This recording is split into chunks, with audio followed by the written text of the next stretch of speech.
Hey, I'm Dennis from This Side of Anarchy, and welcome to Band, my show where I let you in on my getting to know other independent bands that I support on social media and that support me in return.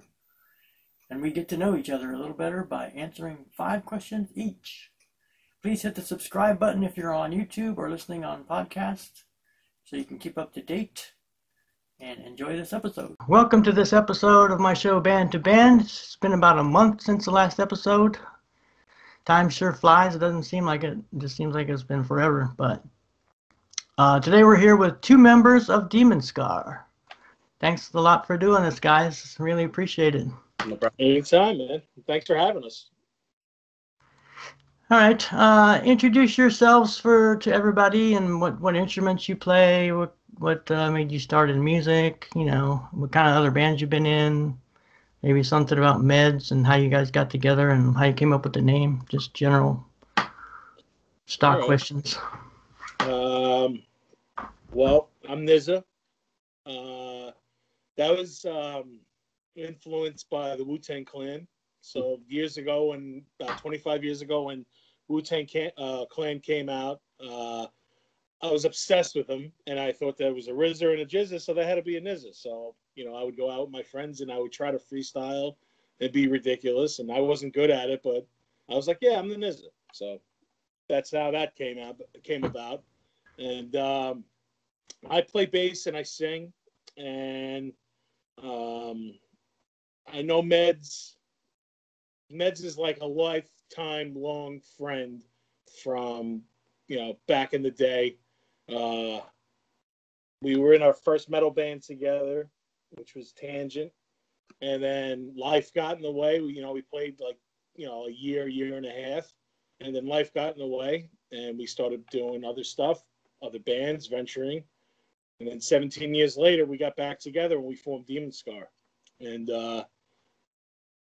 that's where we're at right now. And we had 2 drummers previously, and they kind of fell by the wayside. And we were looking for a drummer. And right before the pandemic hit last year, Jared reached out to us off of, what was it, Craigslist, dude? That was Twitter. Twitter was just saw it there, and that was right. That was just sitting there, and I had another band that was just kind of, one guy was having a kid. We always did covers, things like that, but it was, it was a working band, and I saw that they needed a drummer, so I was like, you know what? I reached out, Twitter DM. I think it was like a week later. It wasn't even that long. Went in, sat in. We met at the rehearsal space, banged out quite a few tunes, and then we just a few just kind of went with it that day. So and then now that's been a year and a half ago now. So yeah. So that literally we did that, and about 3 weeks later, everything was shut down, quarantine. So that was basically it. So that was it. So yeah, I'm Jared. Drums and DemonScar. That's it. And that he showed up and he did his homework. He actually put in the work before he even got there. So we commended him for that right away. Cool. We liked his attitude because me and him started joking around like 2 insane children right off the bat. Yeah, and I liked his vibe already to begin with before we even ended practice. And it was just an instant click. And just 2 short weeks later, I think we had 3 rehearsals. Jared had gotten an offer to play Revolution in Amityville, and a band just dropped out, and it was actually the last show that Revolution hosted before closing its doors forever. Mm-hmm. And we played it, and we literally knew each other for about 3 rehearsals, and I'm going to say probably about 5 hours. Yeah. And we busted it out. You know what? It sounded great. And we got a taste of what was in store. Mm-hmm. And then all of a sudden the pandemic hit and shut down. But DemonScar had a goal for 2020. And that was to release a single every month. Yeah. And at the end of it, we ended up releasing every month. We kept our word. We released, and finally we compiled it to an album, and that's DSXX, which came out in November.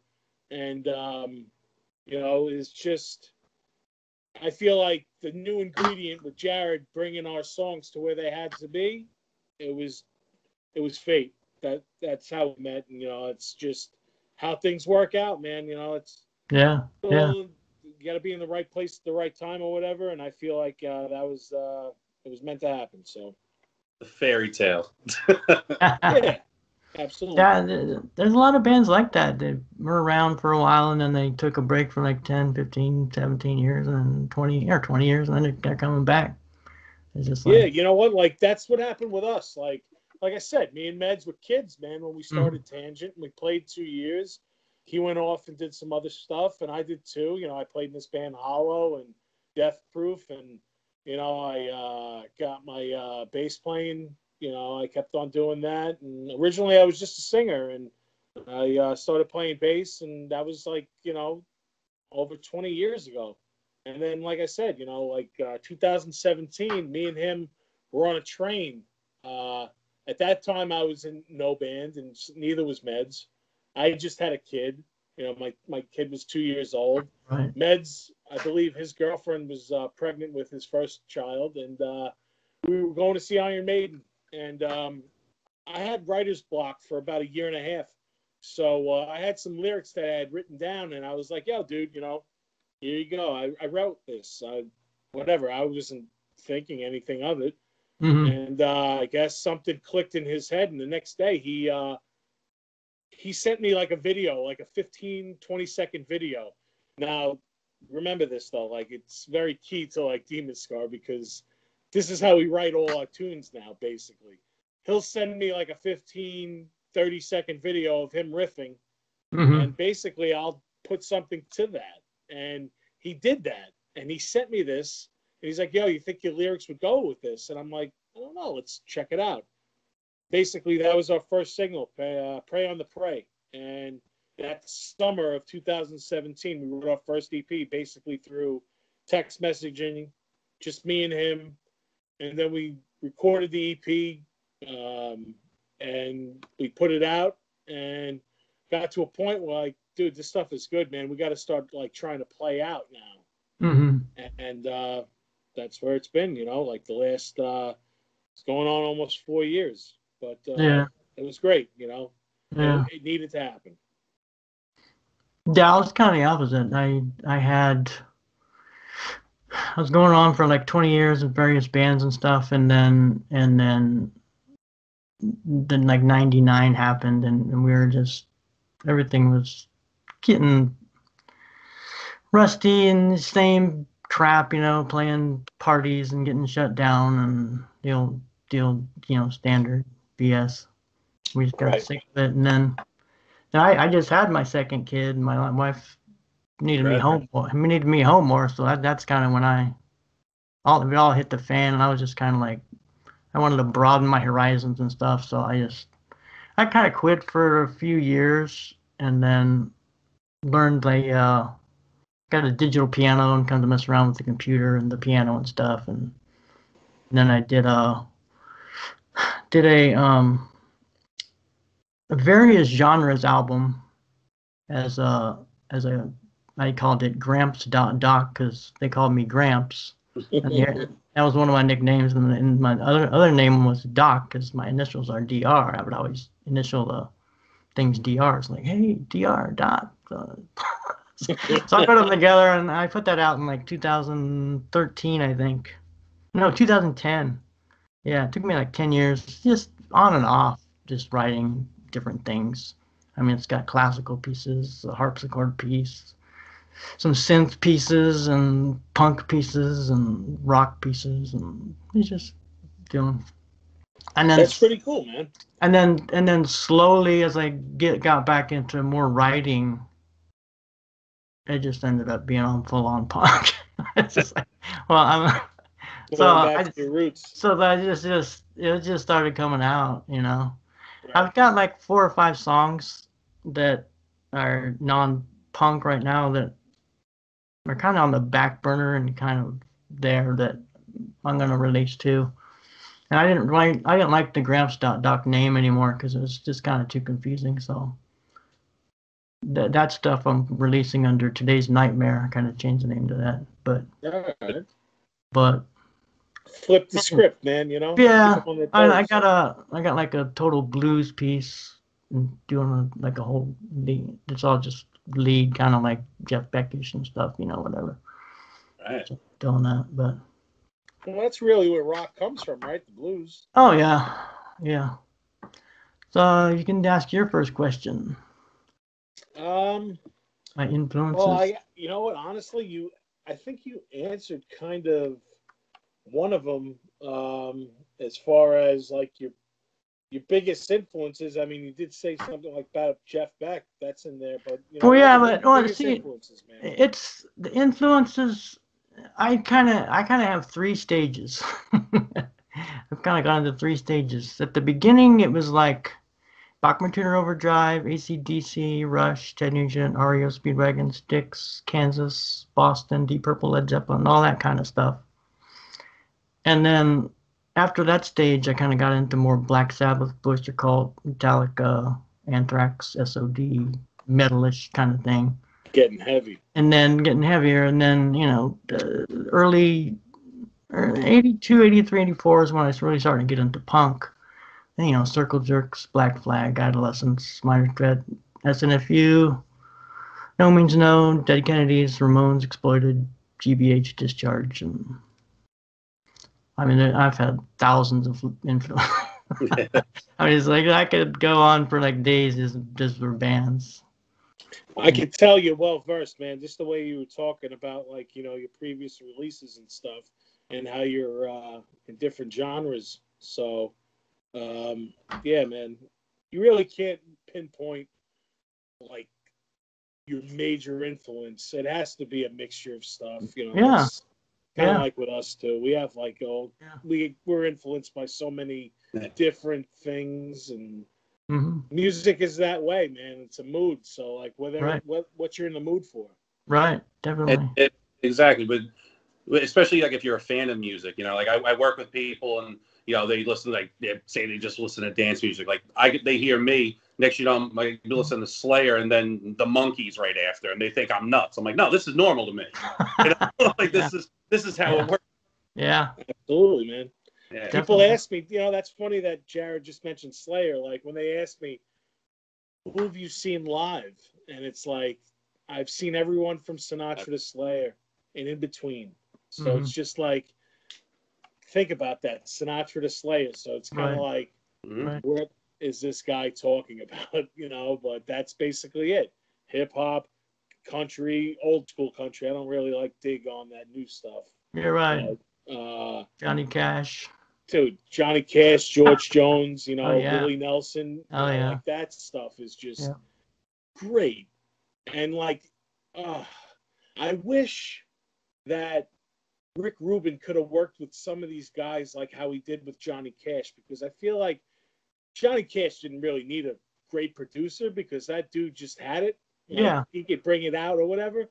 But I feel Rick Rubin got even deeper into him, and he did that with Neil Diamond too. Like Neil Diamond could have like a fucking 80-piece orchestra behind him and like sick back, like, three drummers and backup singers and tambourine players and all kinds of shit. But Rick Rubin just wanted Neil Diamond and his guitar. And I feel like, dude, he got to Neil Diamond's soul and stripped him down and like got some of the most right. like personal tunes I feel that he got out of him when they worked together. So like I said, I wish that Rick Rubin could have like, I don't Right. know. I wish there was a Rick Rubin for every era, that he could have went to Willie Nelson too and got stuff from him and like, those guys and so many other artists and stuff. I love that. I love when um like Mike Ness from Social D, if you watch this documentary, it's called Another State of Mind. Mm-hmm. He'll show you how he writes his tunes, and it's so funny. It's just him and his acoustic guitar, but then by the time it gets to your ears, it's punk and it's like heavy and it's into it or whatever. But it's how it starts. It's just him coming up with like a melody and lyrics and stuff, Mm-hmm. playing Right, it on an acoustic guitar, and that's just right. so awesome. You know? Right. I'd love for Mike Ness to do a solo album with like that. That'd be great. So, Yeah. what A do lot you of your got for us, brother? Yeah, a lot of your songs, well, a few of them anyway, kind of seem like they're like combining words or making up words, like what Bifana and Stella, Crenita and Beltane and Maricoma, and I'm like, what the hell? What the hell is all this crap? Since you mentioned Bafana's a funny story because Bafana is influenced by my wife's grandmother, who is Nana, who everyone knows as Nana. Mm-hmm. Nana's this old school Italian woman, and she used to scare my mother-in-law and my wife's uncle and my wife's aunt when they were kids, when they were bad, and say Bafana is going to come for you. Now, Bafana, how she said it was this witch that lived in the woods that would come and grab them and kidnap them. But if you look it up, Bafana is basically a Christmas witch, which is good. She used to bring the presents to the kids, so it's kind of like a Santa Claus for Italy. But she twisted it into this whole demonic, insane, like steal my kid if you're bad kind of thing. And I laughed my ass off when Nana told me about this. And I'm like, Nana, I am writing a fucking song about Bafana. I have to. So it's so funny because I wrote the song and there's this dude I work with. Old school Italian dude. And I was like, dude, you got to hear this song. And he's like, Bafana. He's like, what are you writing about Bafana for? He's like, that's like a good Christmas witch or whatever. And I'm like, no, not according to Nana. And then I told him the story and he loved it. But yeah, that's where Bafana comes from. But yeah, like, I guess we like our subliminal messages. I've always had a kick out of that. Growing up in the 80s and stuff, like Crew, that's like one of my major influences. They were always into that stuff, you know, like saying that I think even on one of their albums, like this album contains no subliminal messages because that was in the height of like the 80s when Ozzy and Judas Priest were on trial for like telling people to kill themselves and shit. Yeah. So like, yeah, I like naming stuff like weird and you know that's just my my insane sense of humor, I guess. So, what's your philosophy on mixing and getting the song perfect, or is the song more important, or is the mixing more important, or are they both important? Because a lot of times, like the early stuff, like the Circle Jerks, Black Flag, and like Minor Threat, the first Minor Threat is like they recorded shit.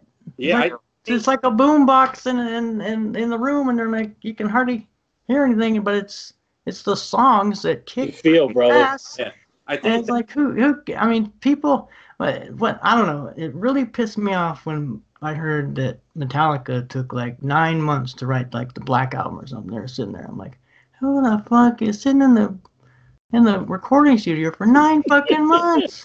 Yeah. Spending all that freaking money for fucking what? If they recorded it with a boombox, those songs are still going to be fucking good. You can't take it away from them, though, dude. That's one of the biggest selling albums of all time. I know, but probably still in the top 500 now. I know, but you're asking it pisses me off spending all that money. Jared could probably answer this better than me because for me, I kind of am in the same boat as you. I think you can't polish a turd. If a song is shit, it doesn't matter. You could polish it up all you want. It's shit. But now, I agree that to an extent because for this, once quarantine, like I said, we were only together for a short time. We're all sitting home with our thumbs up our ass, and then we figure, okay, let's try and record, right? So Meds sends guitar to a click. I'm not set up for anything. Right. I got drums in the garage, and when I have 6 minutes, I go banging out before I go somewhere, Right. So I'm like, all right, well, I got nothing but time now. So, like you said, what was was No Escape? No, the first. I can't remember the first track we did. Was it No Escape? Well, you came in the middle of no, the first one we quarantine, but Unknown. Yeah, The Unknown. Okay. So that one, if you could hear, that one has an odd sound to it. Like you said, it's old. I used a single mic on my cell phone to record drums for that. So I dampened everything the best I could. The cymbals sounded audio things. I had like these vintage like Zildjians that they would ring for a day. I'm in a garage, you know what I mean? But it was really okay. Let's make the best of it, So I was like, okay, as long as I can hear the click through my earbuds, that's what I'm using, and that's basically when it went. So we wound up doing the whole album that way. So and it kind of made it almost like that DIY approach where it wasn't super polished. It wasn't, it didn't sound, like a pristine, like, a Floyd album or anything like that. The cuts and bumps and moles, I think, kind of gave it character, especially for metal, for what we're doing. You know what I mean? Right. The punk metal hybrid thing, you know what I mean? It didn't have to be that, didn't sound, direct in or any of that, even for drums, didn't sound like an E-kit. It's really what you got was what I was doing in my garage. You know what I mean? So, and I still think it kicked ass. So I think the song still kind of outweighs it. Not to say anything's bad about, great recording. You know what I mean? Like, but I think I think it's something depending on what you're doing. If everyone's in, I think it kind of comes through. Right. Definitely does, man. I agree with that, because if I've spent with Hollow, we did a 5-song EP, and we fucking went balls to the wall. We got a Grammy-winning producer to record us. We had it mastered by Sony. Before you know it, 5 songs, it cost us $22,000. Now, the songs sound great, and I'm not discrediting it, and I love it, and I will stand by it to this day. And I'm very proud of that. I did that. But versus how we've been recording this, I'll put these fucking songs up against my $22,000 fucking album any day of the week. And just recording wise, we've come so far where you can do what Jared did, and you could do what we do. Like it's just, if you're putting it out and your song kicks ass and it gets to the right ears, which I don't know, like I feel music has changed so much on like how you promote it or whatever, and just I think you could put it out and people are going to appreciate it if the song sounds good without it having that pristine sound that you needed in the 90s or 2000 or whatever. This is a totally different generation.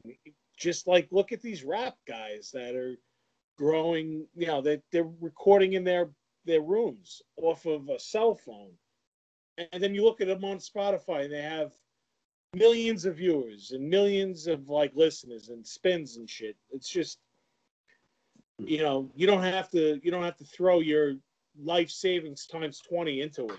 I feel like you could do it cheaper, and get still the same end result if it's good. Yeah, I mean, even the early Sabbath and early even the SOD album, they did that in 3 days. I mean, even some of our stuff. I was in a band called Society Got Mad in the 90s. Sometimes at the end we were getting too. I'm like, we should know the songs, practice them out, and go to the studio, and they should be just bang them out. I mean, you don't need to be like sitting there and doing all this other crap. Part of it, I think, is the studios. This recording studio wants their money, and the recording guy wants his money. And oh yeah, I can do a really good job, And I don't know, it's just like it's not that. I don't think it should be that technical. And the guy probably got a degree from some college that knows all about recording. And I'm like, oh yeah, I got this recording degree, and you gotta have the microphone right here. And like, well. That's what Hollow did. We walked into a studio that had fucking gold Grammy-winning records on the wall, and we were like, "Holy shit, dude! Like this dude's legit." And he was like, "All right, go ahead, play. Let me see what you got." So we just jammed and we warmed up or whatever. And about 2 hours later, which was $75 an hour, mind you, Yeah. About 2 hours later, he goes, all right, well, have you guys ever heard of a metronome? And like, we're like, no, what the fuck is that? And he brought out the click. And now we're talking about a drummer that was a seasoned deadhead that never played to a click and jammed. Right. So this guy whipped us into shape. And if you listen to this album, yeah, it's dead on balls accurate, and we paid for that, but like, it's an experience. And, Right. you know, Right.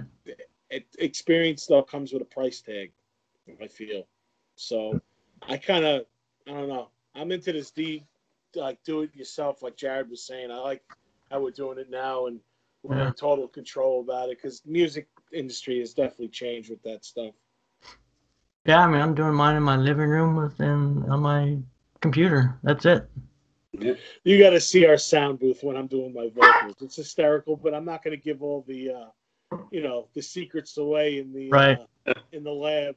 Right. But Ned's is definitely the Wizard of Oz behind the fucking curtain, because he knows exactly what to do, exactly how we should sound, and like how, he's just, I give him all the credit for that, man. Like, because he puts in the time and he puts in the effort. He does all that stuff. He mixes and masters it himself. And to boot, the dude's a marketing genius, because he's the one that's behind the whole thing on Twitter and everything, and getting us out there. And, he'll bring me in and let me out of my cage and let me film something and throw it on there. And he's the one that's getting the likes and everything. And I'm just, dance monkey dance kind of thing, which is great. I'm fine with that, because I need that. Yeah. He's my editor. He's my best friend. He's like, everything. So Meds is definitely the brains behind this operation. I can't praise the dude enough. Yeah, he's really. You will fucking hate me for saying that right now, but I'm going to do it anyway. But he's supportive of the scene too. Like, he really follows like other indie bands and things like that. He's in it. He actually listens to them. It's not just about like, getting the like or the friend or anything. It's not about, he listens to him. He does the whole thing. It's Right. He's really about he's that. Doing his whole, especially like, real rock, punk, the underground scene. thing.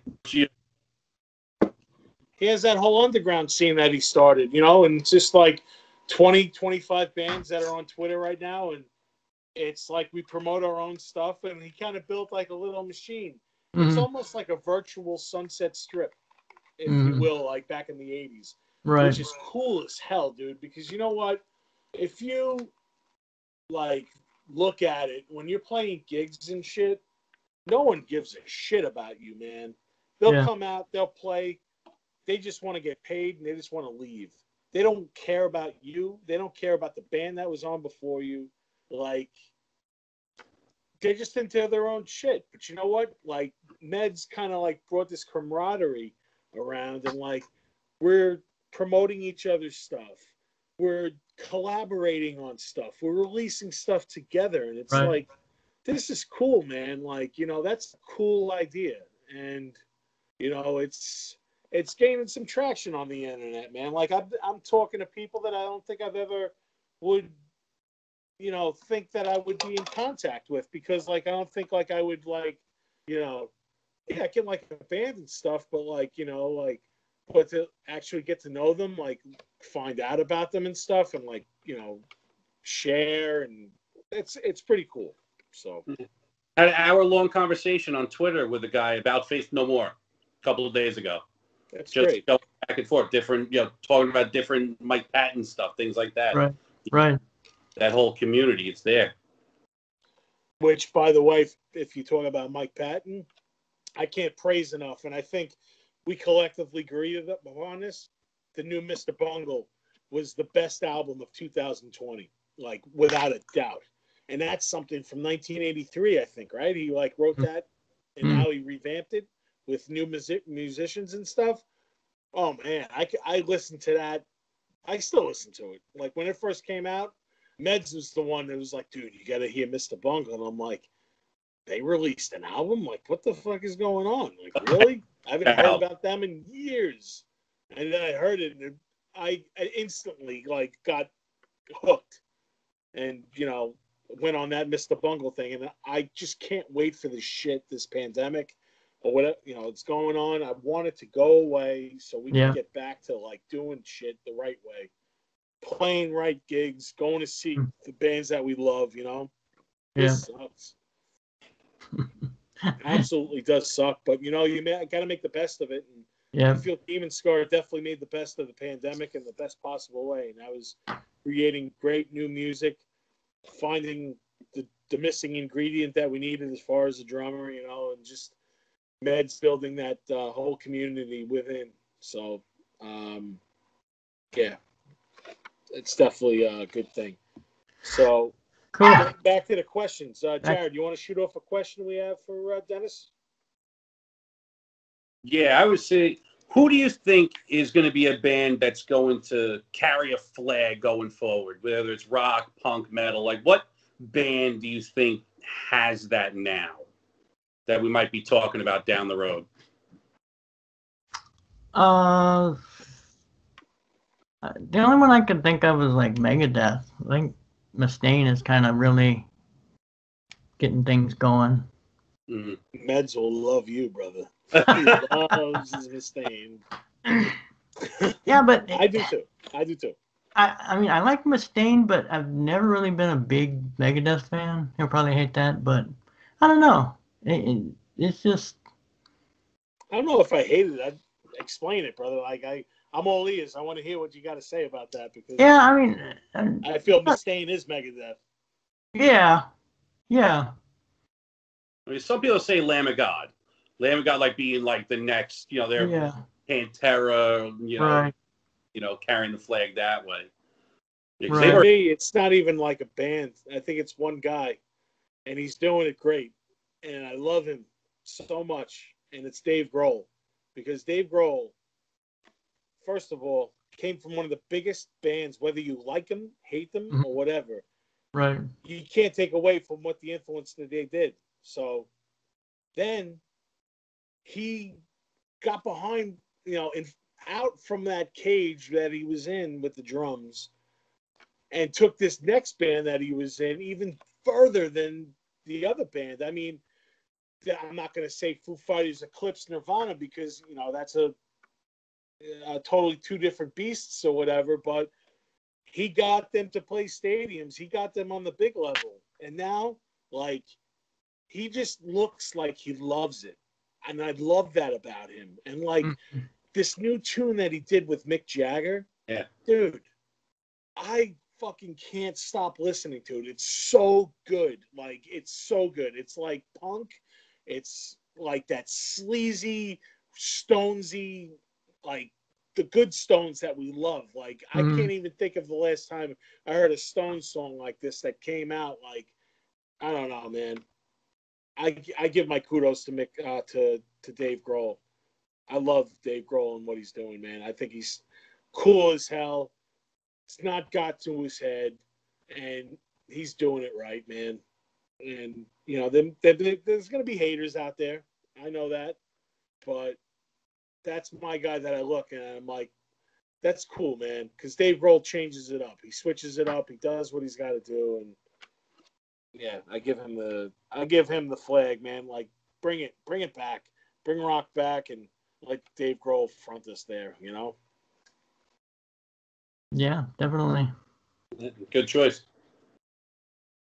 What do you think of like award shows and like top 10 lists and best guitar things? Oh, this is the best drummer, especially since Neil Peart died and Van Halen died. Oh, he was the best drummer. He was the best. Yeah, those are all the lists Mike Portnoy winds up on, right? Yeah, there's so many good guitarists and drummers that, and it's an art form. It just kind of annoys me. Like, they're good and they got their style, and I can't say he was the best. That's my. I can rip the shit apart of like the Rock and Roll Hall of Fame. Oh yeah. That'd be a whole show in itself. I can rip the shit out of them. Yeah. Because those fuckers will never get it right. They just like to give the band that's right, whatever, their 25 years that they put in, and they'll give it to them. But then there's bands there that still haven't even gotten the light of day, let alone a nomination, man. Like, Right. they'll never get it right. I love that Johnny Rotten wrote. Basically, Johnny Rotten, when the Sex Pistols got in, they sent him a fax. And what he did was he wrote over that fax in a fucking Sharpie and faxed it back to them. And that's what's in the Rock and Roll Hall of Fame. His denying that he wanted to be in there. Right. And he was like, I piss on your Hall of Fame. And you know what, man? Like, I don't want to sound like one of those snobs like, oh, my band's too cool for your Rock and Roll Hall of Fame. I'm happy as hell that the New York Dolls finally got their due and got their nomination this year. Hopefully they'll get their introduction, but hey, man, too little too late, because who are you going to have up there right now? It's going to be the David Johansen show. So we're going to have Buster Poindexter up there accepting the award for the guys that, that passed away. And they did it with the Ramones. They did it with the Clash. When you die, that's a shoo-in. They love that, So I think the Rock and Roll Hall of Fame needs to get some new blood in there. And I think they need more of a variety. I don't give a shit that they put hip-hop in there, because you know what? Hip-hop deserves it too. Maybe not call it the Rock and Roll Hall of Fame. Maybe call it the Music Hall of Fame, because I know there's people that are like, how the fuck can you put Biggie Smalls and Tupac into the Rock and Roll Hall of Fame? Well, you know what? Those guys, they were very legendary in their right, man. They had little time here, and in the little time that they did, they made huge, not accomplishment, but like a huge offering to music for the rest of their lives. But it's not. Is it rock and roll? I don't know. It's music. That's Maybe the call Hall it of something Fame. different, but bring some other new blood in there just to revamp it and get those guys their due. Priest, Iron Maiden, Motley Crue, they all deserve to be in there. We know that. Are you telling me that Metallica deserved to be in there before Ozzy and Black Sabbath? No. Black Sabbath should have been fucking day one. Always day one. Black Sabbath showed everyone how to be metal. And I feel like they are the godfathers of metal. They should have been in there from day one. They shouldn't have had bands that they influenced go in first and then let them open the door. I don't know. It's a popularity contest, I feel. Oh, yeah. So, definitely. Yeah. I get angry. You see, I can get angry about that. Like I said, this could be a fucking 5-hour conversation about this, because I get pissed off, that the bands that don't have their due, that they should get their nod, Right. But right. as far as top 5, though, and top 10 stuff, I live my life by that. I'm always saying top 5. Top 5 this, top 5 that, Yeah. I have a group text with 2 of my friends. We call ourselves Top 5 Video. We just do pop culture stuff, and we'll just send each other stuff. Like top 5, whatever, I love that. I love making lists. Yeah, but that's Jared and Med's bust on me all the time, because every song that we do is my favorite at one point. I love making my favorites and my lists and whatever. That's just. But that's fun personally. Like saying, hey, what's your top 3 '80s movies? Yeah, that's funny. But award shows where celebrities are giving other celebrities awards, that's to me. I'm not a fan of that. Yeah. The Grammys too, dude. Give me a break. Yeah. Perfect example. Jethro Tull beating Metallica. It's an old joke, but it's really a fucking joke. Yeah. Should never happen. Yeah. I won't watch those Grammy Awards. Fuck that. I like the MTV Awards when they actually played music back in the day, but I don't know. Right. I guess we're old as fuck because we're talking about how it should have been and how it was. Get off my lawn with your fucking Grammy Awards. Yeah.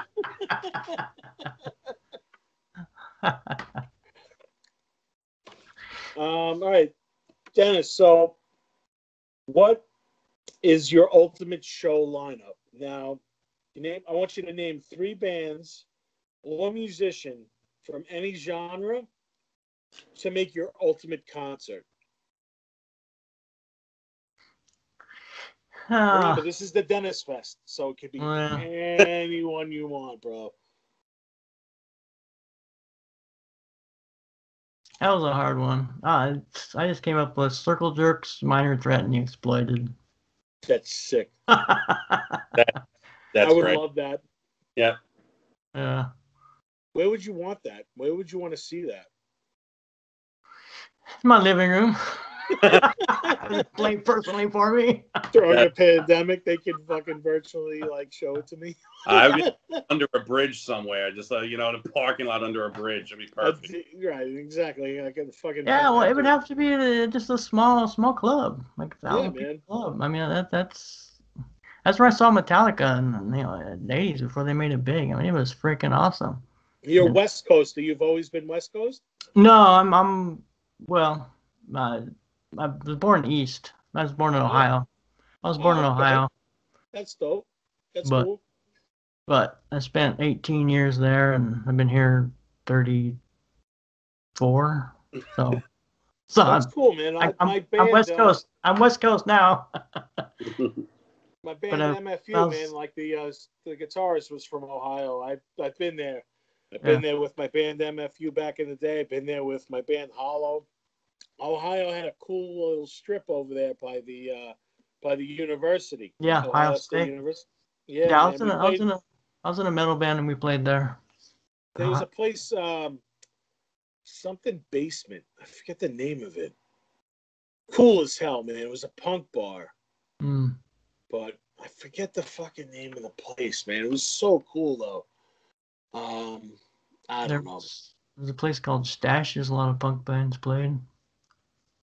But like you said, you were there a long time ago. Now you've been on the West Coast for, you said, 30 years? Yeah, over 30 years, yeah. Yeah, we want to bring the Scar out west, man. That's like one of the things like we have definitely on our list. Jared, what's your ultimate concert thing?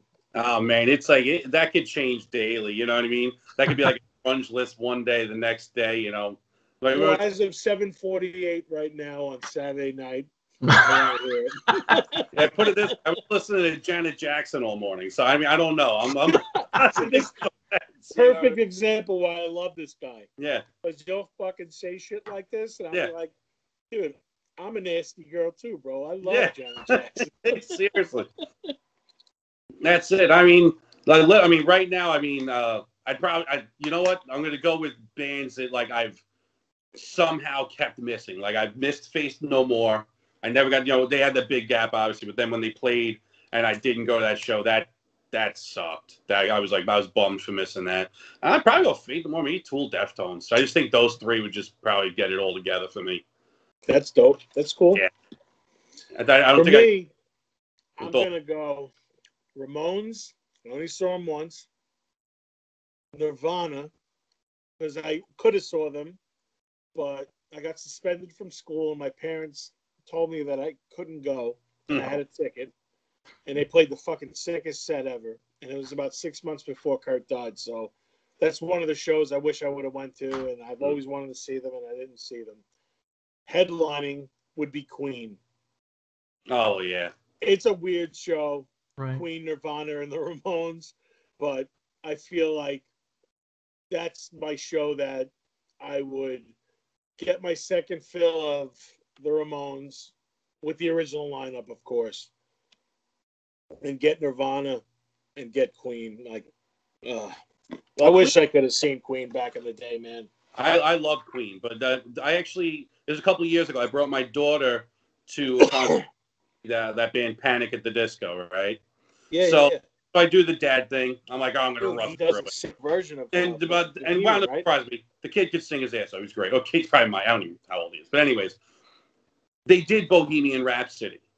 And the Barclays Center is huge, but like it's the place was electric. And I was realizing like this is probably the closest it'll ever get, to seeing, Queen do it, Freddie. Because I mean he sings and they didn't change anything and everyone there knew it.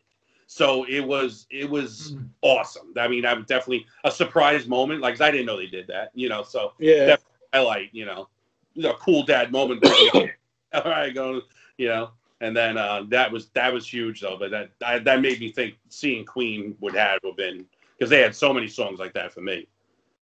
I saw Queen with Adam Lambert, and he plays the part really well, and he doesn't take away from Freddie. He's always saying, like, Freddie's Freddie. You can't do that. But there's a part of, like, the show where Brian May comes out and he does Love of My Life, and he sings it himself on acoustic guitar, and, like, the last verse, Freddie comes up on the screen. And I remember that my wife was 6 months pregnant, and I took her to this against her will. And she was like, man, I don't feel like going out. I don't want to do this. Please, whatever. And I'm like, babe, you're going to fucking love it. Now, of course, she's 6 months pregnant, man, but I got to give it to her. She did come out. She went and saw the show with me. But during this part, I looked over to her, and we both had fucking tears in our eyes. And, like, I felt like I'm man enough to admit that I got fucking emotional during it. Like, we both agree that's, like, one of the greatest things that we've ever seen. Like, Freddie wasn't even there, but he was on a screen, and people singing that tune, and, like, his boy paying homage to him. It was beautiful, man. And that's just, like, just a missed opportunity, I feel, for seeing that magic, because I feel like that band, one in a million. Oh, yeah. Absolutely. Definitely one of my early influences, too, Queen. Queen, yeah, man. Yeah.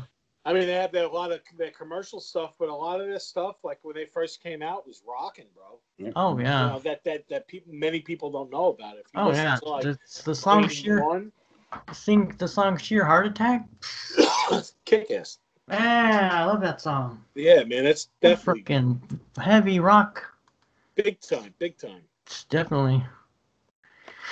All right. Now that the music industry has changed and most of it's streaming, should music be free or should we pay? There's some bands out there that are on Twitter, like Sound Ninja, the X-Friends and stuff, that just give away their music free. And I know it's up to the individual, but what do you guys think about the state of the music? Because now it's like free music and you got to pay $1 million to go see a concert. What do you got, Jared? I think that's the side effect from it. I mean, take it from guys who never really made any money from music, so I get like guys are like, we're in the 70s and made massive contracts and poof, it's gone. You know what I mean? So like that, have the rug pulled out of you from under you that way, that had to be wow. You know what I mean? But I mean, I think there's got to be a happy medium because, I with all the band T-shirts and everything, I have like the most expensive shitty wardrobe just from going to concerts. You know what I mean? $40 concert tees and stuff like that. But I feel like there's got to be some of the new formats. I mean, with the streaming, it's really cool that you see some people can get it out there if it catches on with a SoundCloud or whatever. You know what I mean? But I guess the real thing is the marketing tools that come with labels. I you know what I mean? It's tough. You know what I mean? People getting the record execs getting rich off other bands' backs. It's nice to see maybe that's gone. Maybe that's now it's like they're getting rich another way. Bands have to tour into the ground, right? Make a couple dollars. You know what I mean? No one lives extravagant, and anyone who thinks, "Oh, you're in a band, you're rich," right? No way. You're rich, right? Well, obviously that's not anymore, brother. And that's not the case. I mean, you have to see many bands have to go out. They tour together. The 2-3 pretty decent sized bands on a bill to try and get the bigger ticket prices. So as far as music free, I mean, I guess Napster changed all that. You know what I mean? I think if people want to kind of get it, I mean, you can watch the video on YouTube. You know what I mean? Maybe if they could change the way the artist structure pay is, I don't know. I mean, this is a tough one. I guess however they iron out, the bands are still going to wind up getting screwed, pretty much. I guess if history proves anything, right? Big time. Yeah, that's about the size of it. Think about also the guys like in the Ramones that weren't the original guys. That was always the fight that they had because the Ramones were getting their pay, which wasn't great, but then the new guys were just hired guns, and they were getting paid like whatever, they were getting paid per show is like a little whatever. I know Richie Ramone was always looking to get into that like T-shirt thing and like into the merch because that's where it's at right now. Right. I feel the resurgence of vinyl is a big help to bands because now bands can put out the vinyl and people are going absolutely apeshit over vinyl. Like they love it, and it's something that as a kid was one of my things that I loved. When a band would put out their album, I would get the album. I would read the liner notes. I would look at the album cover. It was something in my hands. Right. Kids now are missing out on that because now it's all digital and all that shit. But now special editions are coming out where bands like put out like a vinyl, or they put out like a special edition vinyl or a limited edition 45 or a 7-inch or something. That's a good marketing tool, and I think that will help out. Will it make people millions? I don't know, but I think the days of record deals and all that shit are long gone. And is it to make a record? The attention spans are so short. I don't even no one's today's listening anything from start to finish. No. Listen to a whole record. That's right. foreign. That's crazy. It's one Absolutely. track. Probably makes more sense to have an EP. And I was listening to a song from the 90s the other day. The outro was 2.5 minutes. Any hip hop pop song is that length now. Right. The song, start to finish, is as long as an outro from the 90s. So everything's changed. You know what I mean? And I'm sure there's geniuses out there marketing on it and how to screw everyone. But as far as the bands, if they can get it to where regular people come, we're give away stickers. We have stickers we're giving away. To people on our socials, things like that. Anything. Get people to listen. Amazing, like what that's actually taken off right now for us. It's like 4 or 5 different things. Yeah, man, we were all over the place with that. That Med showed us a list today of like people that like wanted stickers from us. Figured we throw it out there, like what's the sticker to make, whatever. But it might cost us a little bit, but it's something in the end is physical. Oh, I don't know what happened to Jared. Oh, yeah, I'm getting a phone call, I guess. Don't worry, that'll go away in a sec. But, that sticker is something physically in their hands. And I think that's what you have to give them. I think you have to give them something that they can hold, something that they can take home, put it on something or hold it, or, the vinyl, they're taking that out, they're listening to it. That's a good thing.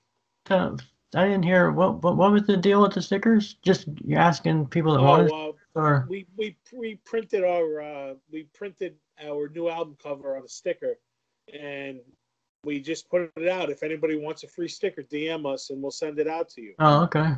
And the response has been overwhelming, man. We got a lot of people from a lot of different places, which is really awesome because it shows you where your demand is.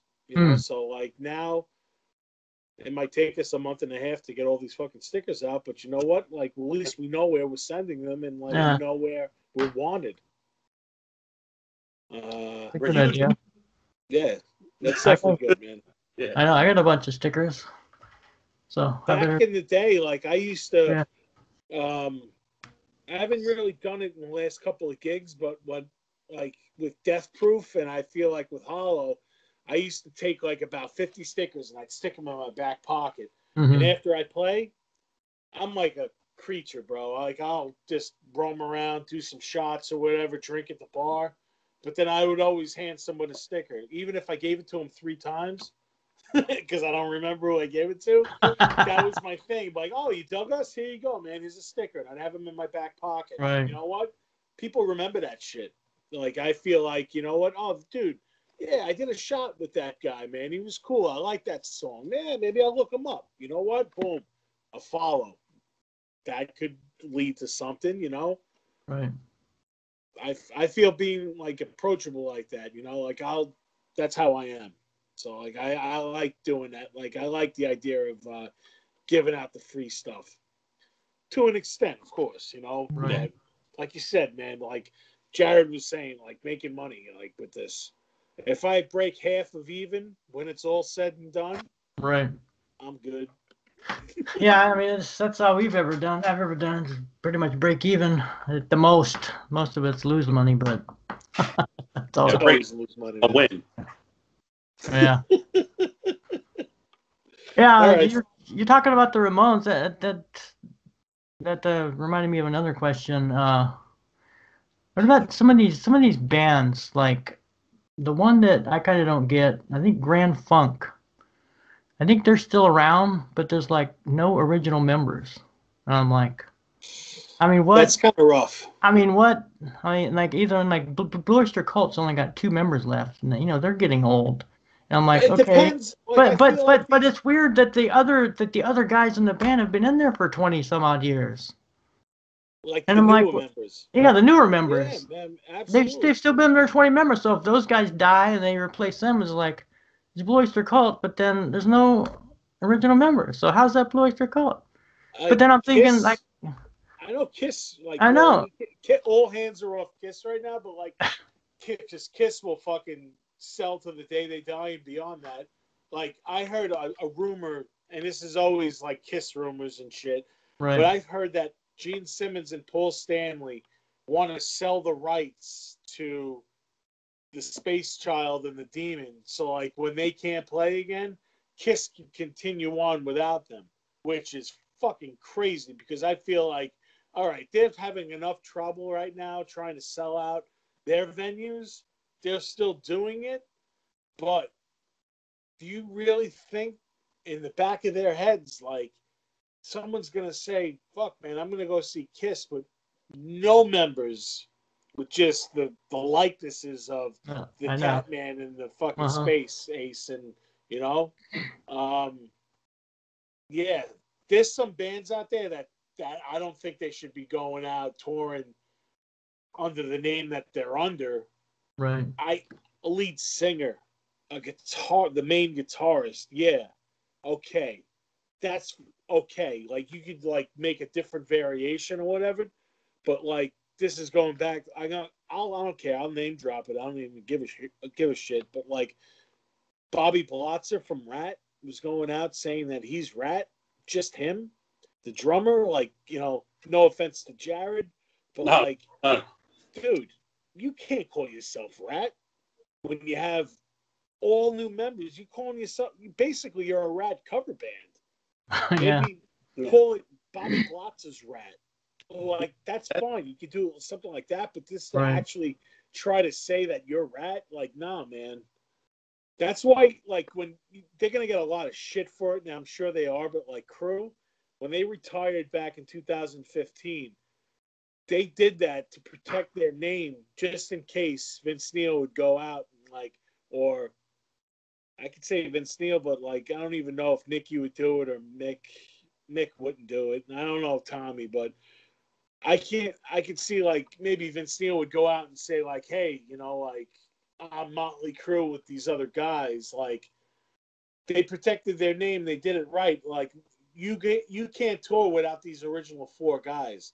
Now they broke the contract. They're gonna go out and do it again, but they're gonna do it together. You know, that's fine. But like, it's just bringing down the band, man. Like, you're gonna go to a town fair and you're gonna see fucking the drummer from Rat saying like, "Hey, I'm Rat now," and this is Rat. No, it's not. That's not Stephen Pearcy. That's not fucking Warren DeMartini. Right. You know, like, you can't do that.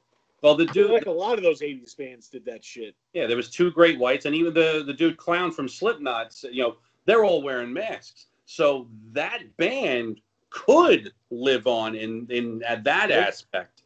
They you know could. I mean? Absolutely could. You know, because they even, you know, remember at the beginning they just went by numbers, right? They 0 through 9. So who are you gonna prove? How can you prove that I'm not 6? You know what I mean? Like, yep. I'm fucking 6. That dude ain't 6. You know, like, I get it. But yeah, I feel like there's a lot of bands that shouldn't do what they're doing. Like Skinner's doing it, but like it's a different beast, man. I feel like that's the dude's brother, and he's like living on with the legacy, and is like one original member. I don't even know if that guy passed away in the last year, but they're at the end of their rope too, though. But Right. I'm not dissing Leonard Skinner. I like them, obviously. Yeah, I mean, I played Freebird. That's how I learned how to play lead guitar. Just sat in my room and Freebird played. I knew every Like part of the lead. what, the Misfits? The Misfits did it for a long time. Jerry Yeah. Only would tour as the Misfits, and he would sing, and he would bring, either like Michael Graves would sing. He did like those two great albums with them, and then, but then when they reunited, I feel like this was a Glenn thing. They had a tour as the original Misfits. Like, I thought that was kind of tacky to put on a shirt like we're the original Misfits. Nah, dude, you're the Misfits. Like maybe Jerry Only could have been Jerry Only's Misfits or whatever. But I know, yeah. you know what, Jerry Only, I met him. I like the guy. He's a nice dude. I'm glad that he did that. But that's one of my ultimate concert things, was seeing the reunited Jerry Only with Glenn. They kind of fucked over Doyle. They didn't even put him in the listing, but I feel like they should have gave him top billing with them three. And they had Dave Lombardo on drums. But just to see like a sold out Madison Square Garden with those songs being played with 25,000 people singing them, yeah, it's not a small little club intimate thing, but the Misfits got their due, and I feel like that was something awesome to see. Like, I love that. They were sloppy as hell, man. They played like shit, but it sounded great to me. I loved it. Well, from someone else that would see them and be like, fuck them. They couldn't play in a place like that. They shouldn't have played. I'm happy that they did and they cashed out, man. They deserve it.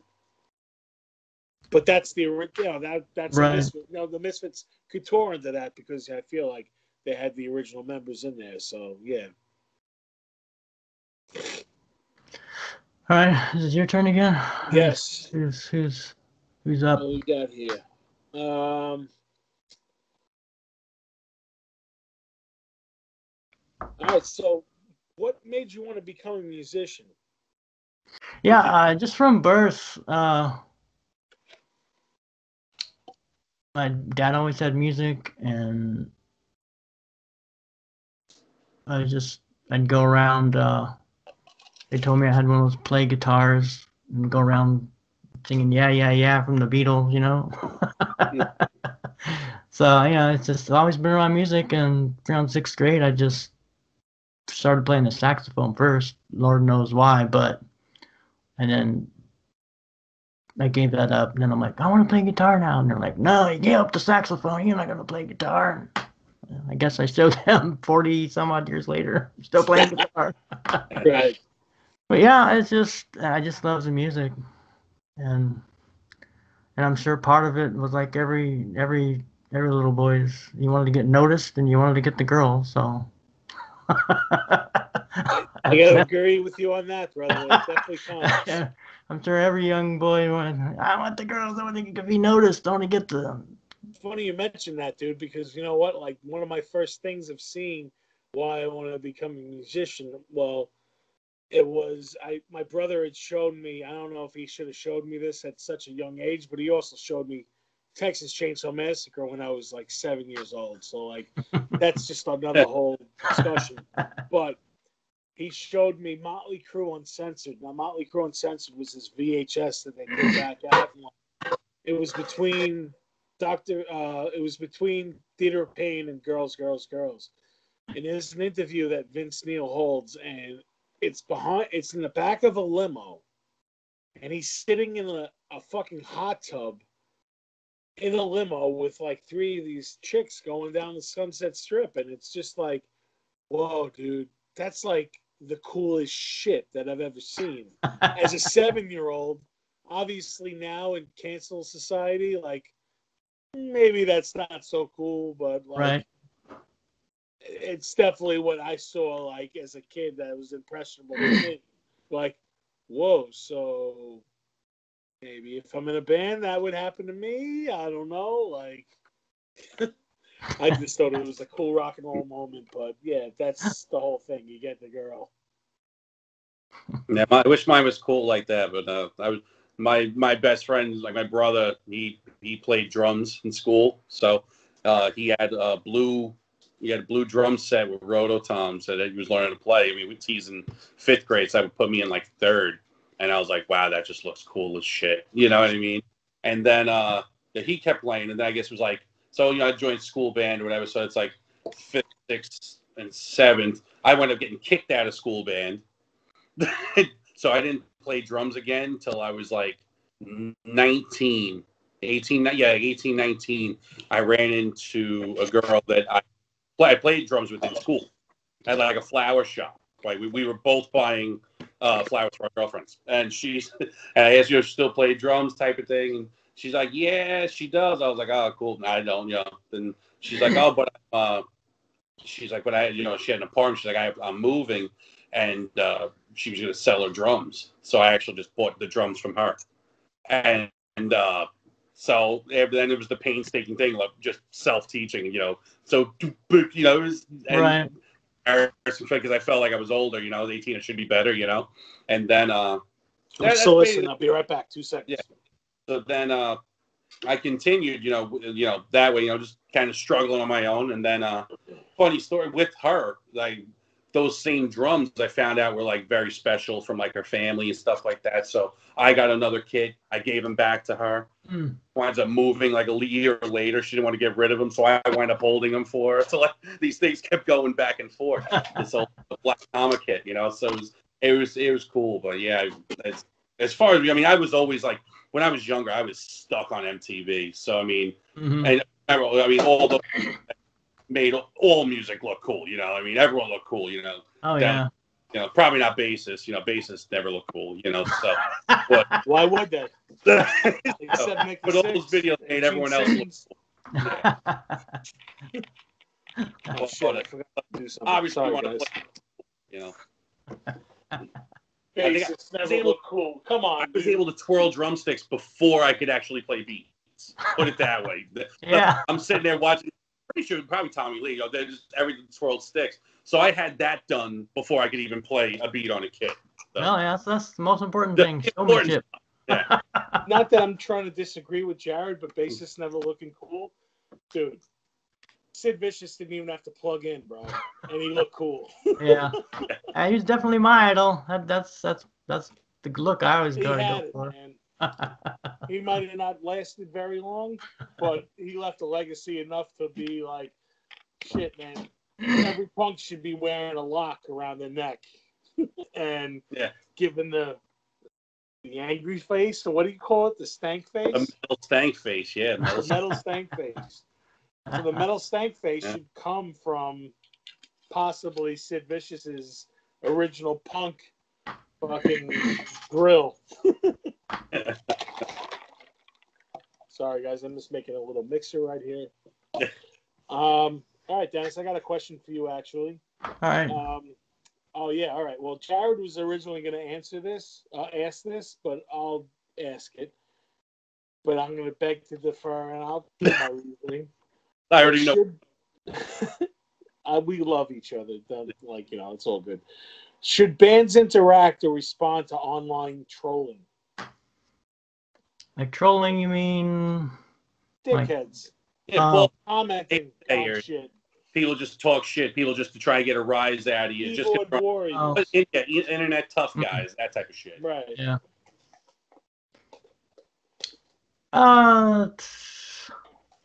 Most of the time, I would say ignore it. That's my opinion.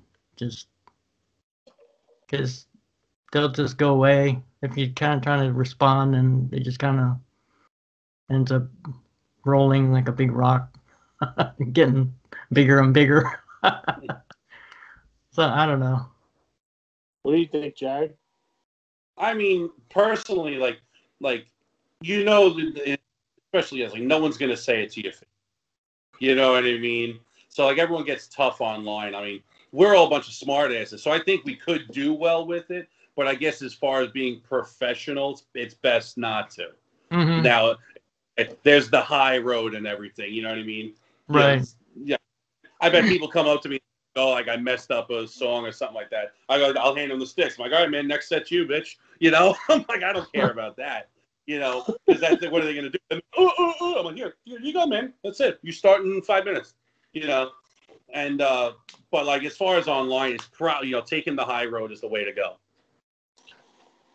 Now, for me, it's deep rooted. I feel because growing up, I was fucking picked on. Everyone was picked on, but I feel like I was picked on. Then I stood up for myself and I wasn't as picked on. But then I still saw the people that were fucking saying shit and picking on kids. Right. And I just feel like these bullies, whether it's virtual or if it's fucking in person or whatever, have to be put in their place, man. Like, going back then, man, like it just triggers me because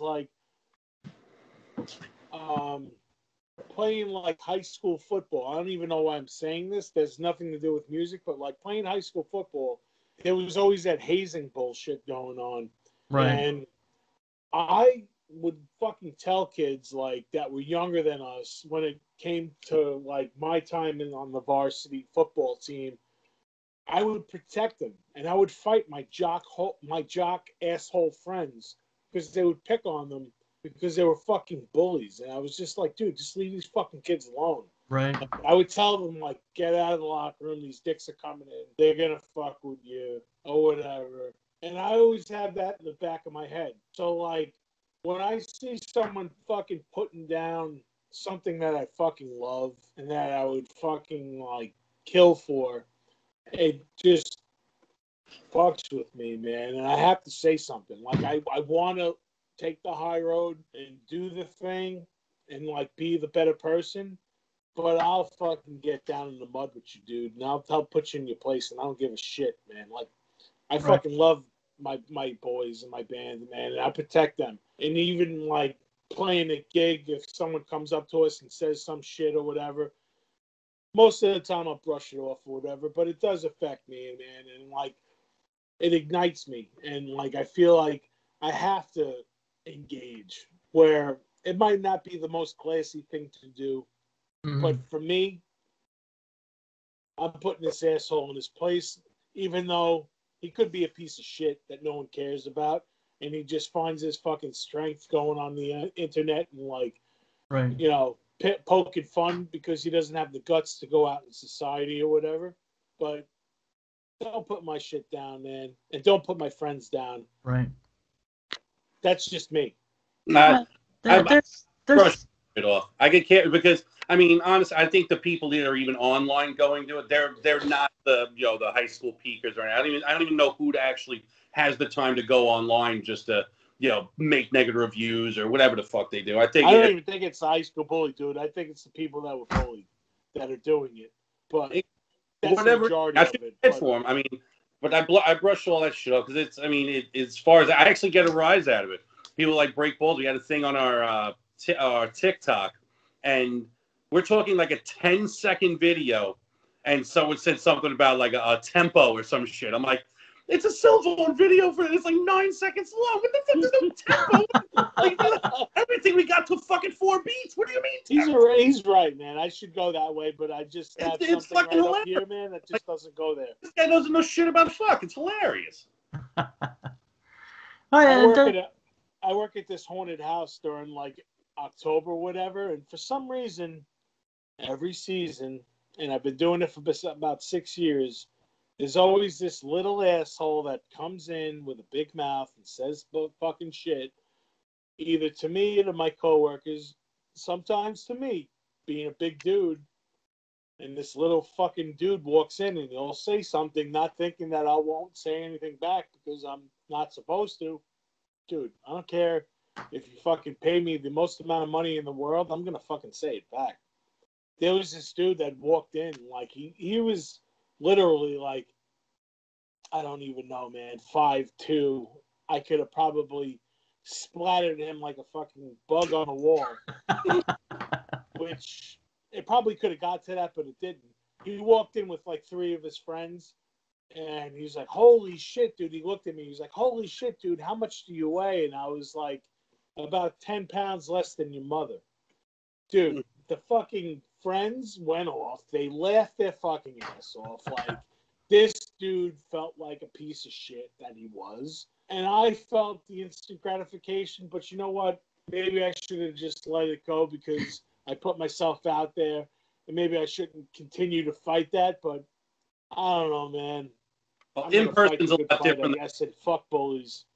In person's a lot different than online, man. That's it. I guess that guy had more balls than like an online predator, but like an online guy, yeah. Fuck it. I don't know. Maybe I should take that. Most of the time, I do. I don't say anything. Beds. I let it go. There's always that one asshole that will say something that I have to fucking respond to. I don't like. I have to. Like it's it's in me. Right. Well, sometimes it's situational. It depends on the situation and exactly what they said, and just depends. There are certain things. But yeah, it's always the one dude. That's why I wrote the one song "Tyranny of the Few" because it's always the few assholes that screw it up for everybody. True. With everything, right? A couple guys. Dude, everything with everything. A lot of the tunes that you write, I'm sure you can attest to this, man, are from past shit that comes up, Yeah. Distant Lies, man, like a song that we do, which I'll commend Jared because Jared brought this tune to a whole new level. Distant Lies was written about 2001. So I'm going to say Distant Lies was probably written 98, 99. So I was about 21, 22 years old. Totally in a dead-end job. Like, I just didn't fucking care about anything. I gave up.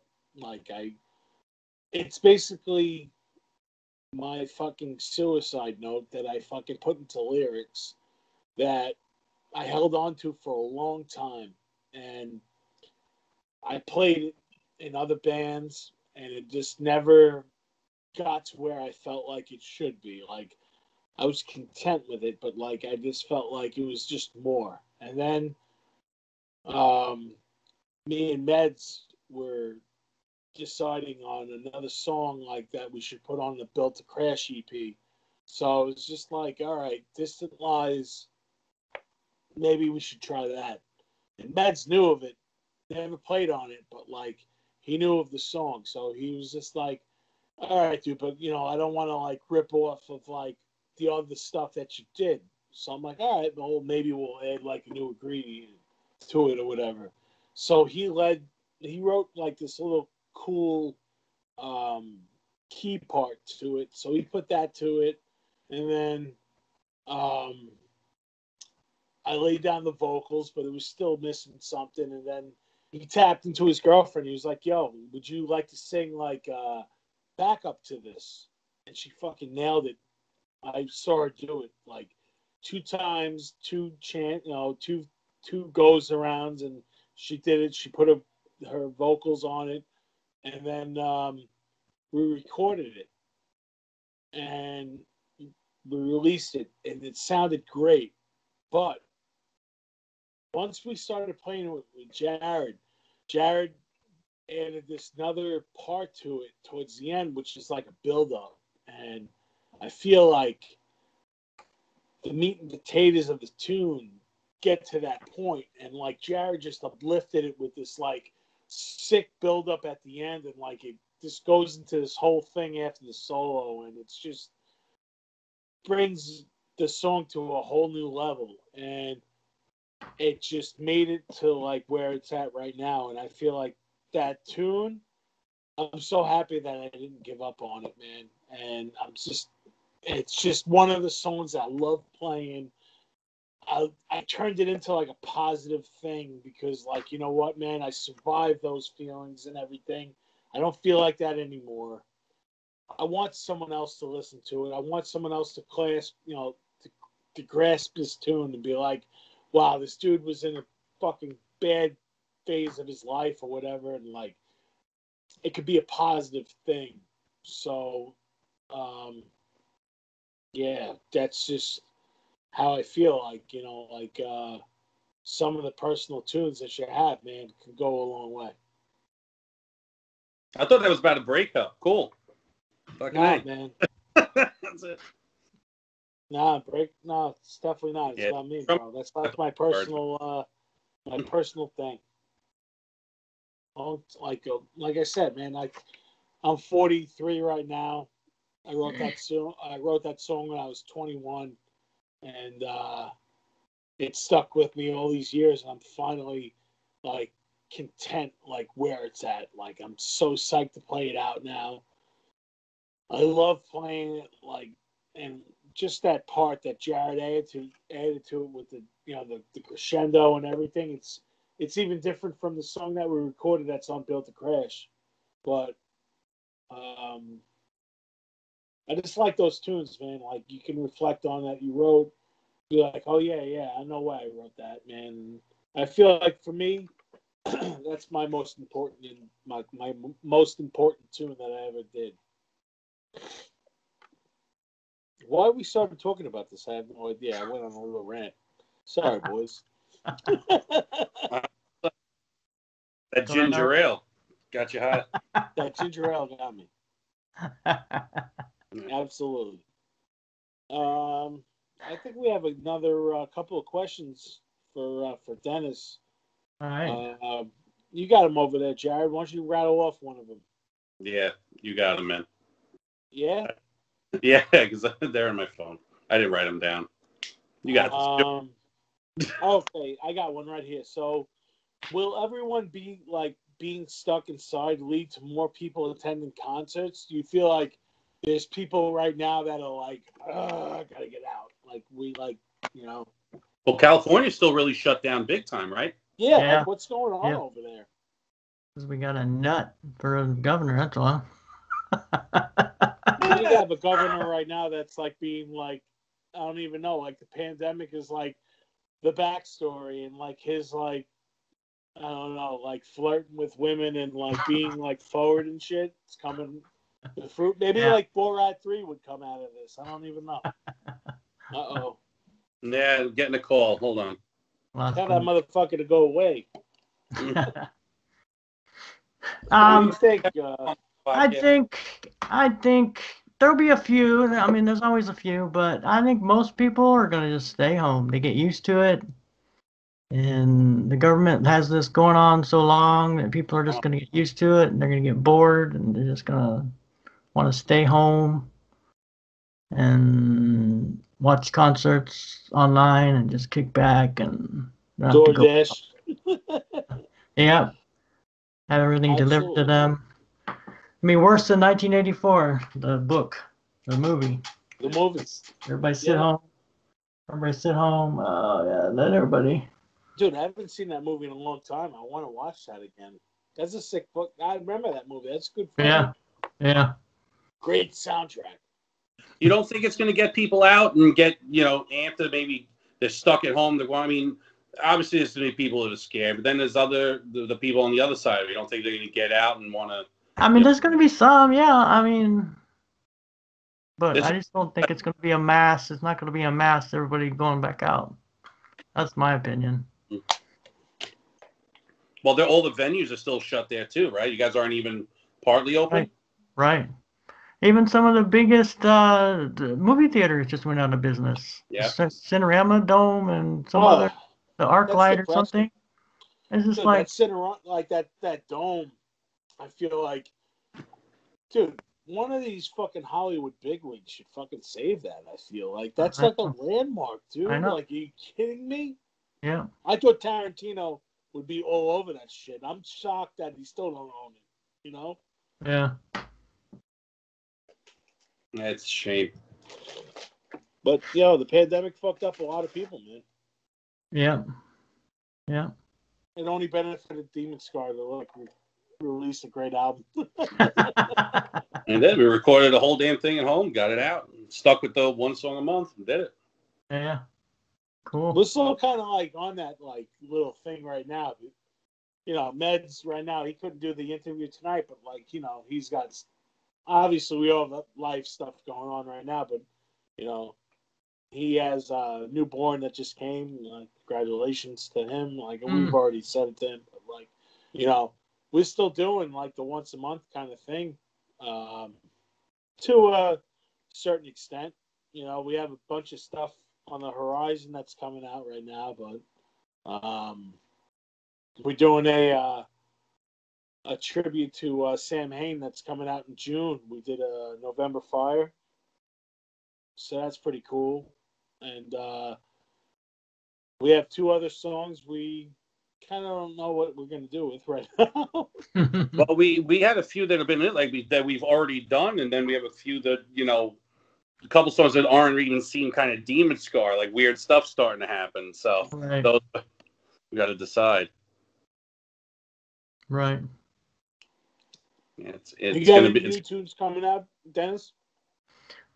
Oh yeah, I just released EP Question Everything, and then I've got one that I just did the lyrics for, and I've got like 4 more that are half songs that I'm trying to work out and record. Is it on SoundCloud, Spotify? What's it on? Yeah, it's everywhere. It's everywhere. It's on all of them. Apple Yeah. Music. SoundCloud, Spotify, Bandcamp. Excellent. Yeah. Just go to thissideofanarchy.com and it's all there too. So. Yeah, that's what we're doing. We're doing the SoundCloud, the Spotify. Mm-hmm. Not SoundCloud. We're doing Spotify. We're doing Bandcamp. Bandcamp. Yeah. Spotify. It's on still too. Still the videos on YouTube as well too. We got the No Escape video we did last October. We're actually playing a gig coming up, which is pretty awesome because like our favorite like hometown venue is starting to do gigs again inside. Like during the summer, we did one that was like projected outside or whatever, but now they're gonna bring it back inside or whatever. And that was that we played inside to an empty bar, right? Just very weird. And they projected it out. Inflatable. Yeah, it was interesting. So you kind of hope everyone liked it. So it was just like an interesting band practice, just with everyone watching. Yeah. Strange. So we're doing that on May 1st. We're playing a gig, so like we have that coming up, and our annual Jason's Woods gig that we played Lancaster, Pennsylvania. We're gonna do that's always in October, which is always fun. We play at this like haunted attraction. Mm-hmm. It's in the middle of fucking nowhere, and like it's really cool. They have like crazy shit going on. Like it's like a haunted hayride plus like a couple of haunted houses, and they have a stage, and we go there and we set up a show and we play in front of a couple thousand people a night. So that's pretty cool. We do that.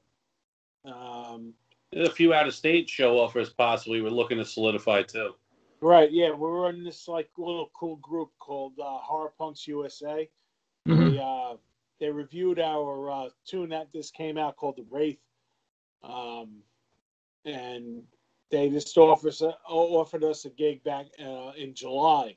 Mm-hmm. We're just waiting for the confirmation from the headliner because they got something going on. It's pretty cool, so we're gonna do that. And we also have this other thing that's very top secret right now, but it could be very cool with a guitarist from a very big time rock band that was around that's been around for a while. So we're in the beginning stages of that. So we're going to do a sick collaboration. I feel like that's going to just always benefit, bring up the name of DemonScar, like which is our ultimate goal, man. I mean, we even just many people to hear the DemonScar. Yeah, local radio recently, shows down south, a few offers. It was like Virginia, Delaware, Maryland, I think we've had a few. So absolutely. It's like it's starting to grow. When LA opens up, man, we want to come there because like we'd love to come out west and do that. I have a friend out in Vegas that wants to put on a show, so like we have like the office out there, so we Yeah. want to spread it out there so people can see us. Definitely. That'd be cool. Yeah, man. All right, let's end it on a happy note. What kind of humor do you guys like? Laurel and Hardy, Marx Brothers, George Carlin. What kind of Dick jokes. No. I love dick jokes too. I mean, I would do anything to have George Carlin back right now. That would be fucking terrific. Holy shit. Yeah. George Carlin right now would be fucking amazing. I'd trade everyone today for him. There's a. I saw George Carlin at Westbury Music Fair by me, and I was probably like third row, and he was like maybe 15 feet away from me, and like when he was doing his shtick, like I feel like he was like looking out to the crowd. I feel like one part he was like looking right at me, like it was something to be seen, man. Like there's just nobody I feel like on a level of George Carlin. And even now with the cancel society, like I feel it's very hard to be a comedian. Like, oh yeah, people are canceling left and right. Oh yeah, but Bill Burr, like he's got it, man. I feel like that dude is fucking funny as fuck, and like he don't give a shit, dude. Like he'll just like put it out there, and people might say like he's racist or whatever, but he's married to a black woman, so like. Who the fuck are you to call this dude racist, man? Like, this dude, like, is fine. Like, you know, leave him alone. Comedy's supposed to push the limits and make you fucking laugh. Yep. Dan Kinison, man, like, Dice Clay, like, growing up with that stuff, I feel like I'm immune to fucking everything. Bulletproof. Yeah. Just like George Carlin said, like, you know, growing up, we swam in the East River in New York, where fucking everything's contaminated. We swam in our... We have strong immune systems. Yeah. Generation P, that's what we're in right now. Generation Pussy. They have to fucking grow the fuck up, not be so fucking confrontational, and not like take offense to everything because like it's ruining everything, man. We don't give a fuck. DemonScar don't give a fuck like what you do, man. Like we don't care if you're fucking gay. We don't care if you're straight. We don't care if you're fucking trans. We don't care if you're fucking white. We don't care if you're black or yellow, whatever the fuck you want to be. When you come and see us, just rock out for those 45 minutes and be cool and we're good. Like that's what I feel like that should be the whole demographic, like the whole message going around or whatever. I know, but don't care about that stuff, man, you know? The problem I see though is if you're not going out and rooting for them and promoting them, they even hate you for not promoting them. You're like, well, it's not my job to like go promote your whatever your deal is. It's like you can be whatever you want to be, but I mean, why are you trying to make me? Oh, even some other politicians and actors. Well, you didn't say this. You didn't say that. You didn't. Well, what do you mean I didn't say something? If I didn't say anything, I didn't want to say anything. Right. You get they're getting pissed off because you didn't say something. I'm like, they get pissed off if you say the wrong thing, and you get pissed off if you don't say anything at all. And then you're like, what the hell's going on with this society? That's a big thing. I think a lot of people that like aren't into like the punk and metal scene didn't realize that. You know, even they just hear rah rah rah, right? But they don't realize that unity, things like that, togetherness, all that. That's a big punk thing. Equality, all that. That's all there. They just hear the rah rah rah. Everything is everything. It's daddy issues. You know what I mean? And it's not. You know what I mean? It's supposed to be about coming together. Everything. The black, white, whatever it is. Everyone should be together. Music's something I think can bring massive people together. I've seen it. You know what I mean? And absolutely. That's too. You have a few, even if it's a small club with 100 people or 10,000 people, everyone together, everyone down, enjoying music, whether you're bobbing the head, tapping the foot, crying, hugging, dancing, whatever. That's like that's universal. And that music's universal. That's what it should be. Definitely. I agree. We should all come together, man, and just have one kick-ass show, and not one, but many. Right. Can't we all just get along? Yeah, that. Absolutely. Great book. It was great, guys, man. Loved it. Thanks for having us on, man. Yeah, man. Thank you. All right, man. It's just appreciate it. Nice, brother. It was stay safe. Yeah, definitely check out check out DemonScar. We're on Twitter, DemonScar NYC, DemonScar NYC, Mm-hmm. and we're also on Instagram, DemonScar Band. I'm sure if you just Google us, you'll find us. Yeah, with DemonScar NYC, you'll find everything. We're on TikTok. DemonScar.com. We have a bunch of merch. We have new shit coming out too. Like, always check on DemonScar.com because I feel like that links to our Bandcamp and like new releases and also our new merch stuff that we have coming out. So, Dennis, what about you, man? You got some plugs going on too. What you got? Oh yeah, This Side of Anarchy.com. I think every band should have a website because there's too many social media things going on. You got to have one place where they can find them all instead of trying to name them all. Yeah. So yeah, absolutely, man. That's awesome that you brought us on here, man. Thank you. Oh, if I could just plug two things I'm wearing right now. Godzilla vs. Kong, but with like the Gorilla Biscuits album cover. That's London 1888. And this fine creep show hat can be found at frightrags.com. I wear Fright Rags and I wear London 1888 daily. They dress me, they dress my family. So check them out. They're my boys. And if you want to look as cool as the Nizza, I suggest you do that. I got Speed Racer. Do you remember Speed Racer? Hell yeah. Yeah, of course. Go, man. Speed Racer, go! Absolutely.